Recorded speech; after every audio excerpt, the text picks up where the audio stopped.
Mummy, आज आपल्या हॉटेलमध्ये काय काय झालं? चल बघूया.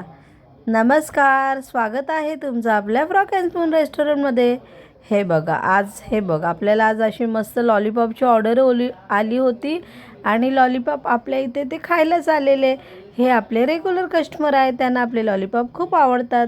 आणि तेवढ्यात मला बघ दुसरी ऑर्डर आली आणि मी बाहेर होती, तेवढ्यात दुसरी ऑर्डर घेतली.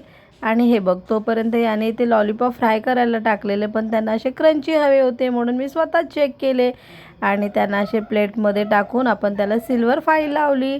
आणि हे बघ, अशी मस्त सिल्वर फाईल लावल्यानंतर आपण त्याच्यामध्ये थोडीशी गार्निशिंगसाठी भाजीमध्ये तर तुला माहीतच आहे आपण घालतो कांदा, शिमला, पत्ताकोबी. हे बघ, मस्त असं मी त्यांच्या प्लेटमध्ये सगळ्या भाज्या ठेवल्या आणि हे बघ असे छान असे त्याला थोडीशी गार्निशिंग केली. आणि त्यामुळे त्याची चव तुला तर माहीतच आहे, आपल्या हॉटेलची चव कशी छान असते. आणि हे बघ, रेडी झाले आजचे लॉलीपॉप.